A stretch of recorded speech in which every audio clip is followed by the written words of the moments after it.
morning. Thank you very much for the chance given to me. Now, I am Choago, would like to tell you a story entitled Cinderella. Have you ever heard of this story before? Okay, let me tell you. Here we go. Once upon a time lived a young girl named Cinderella. She was kind, gentle, and beautiful with the most radiant smile. Cinderella had a heart full of love, but unfortunately, fate hasn't been kind to her. Her mother had passed away, leaving her alone with her evil stepmother. The stepmother had 2 daughters of her own, and she was terribly jealous of Cinderella's beauty and kind heart. She treated Cinderella unfairly, making her do all the housework and dress in rags, while her own daughters wore fine clothes and lived in luxury.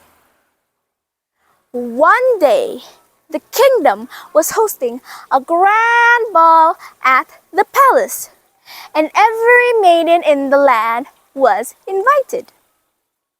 Cinderella's stepsisters were overjoyed and spent weeks preparing their gowns and dance moves. But poor Cinderella wasn't allowed to come. The night of the ball arrived, and Cinderella was left alone in her old clothes while her stepmother and stepsisters departed for the palace. Cinderella sat by the fireplace, tears in her eyes, just wishing for a taste of magic that her mother had told her about. Suddenly, a soft, sweet voice filled the room. It was her fairy godmother, a beautiful figure surrounded by a soft, glowing light. That was the night full of magic.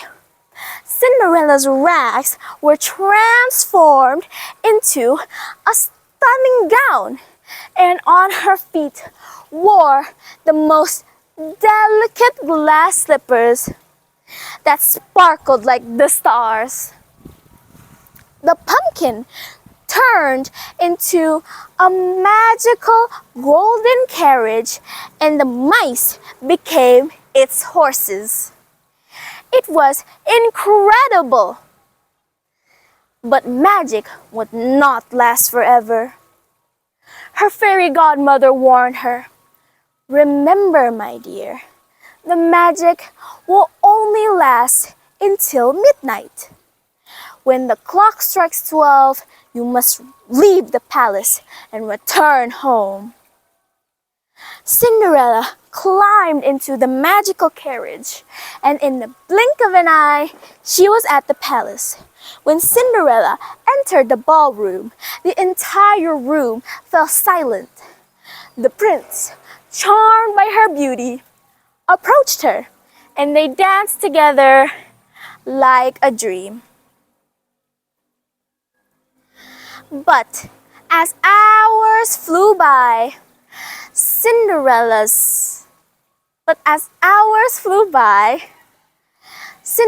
suddenly heard the bells of the palace clock. The first stroke of midnight sent a shiver down her spine. She remembered her fairy godmother's warning and knew she must leave. Cinderella hurriedly said goodbye to the prince and fled from the palace. As she ran down the grand staircase, one of her glass slippers slipped off her foot. She didn't have time to retrieve it, and so, with only one glass slipper, Cinderella disappeared into the night. Cinderella's beautiful gown and glass slippers transformed back into rags, leaving her with only the memory of the enchanting evening that she had spent at the palace. The next day, the prince traveled throughout the kingdom, visiting every home in search for the owner of the glass slipper. And finally, it was Cinderella's turn to try on the slipper. And ta-da! It fits perfectly. With that, Cinderella was reunited with the prince, and they lived happily ever after. That's all about the story. The moral of the message of this story is that being kind and having a loving heart will help you through tough times. Thank you very much for your attention, and have a nice day.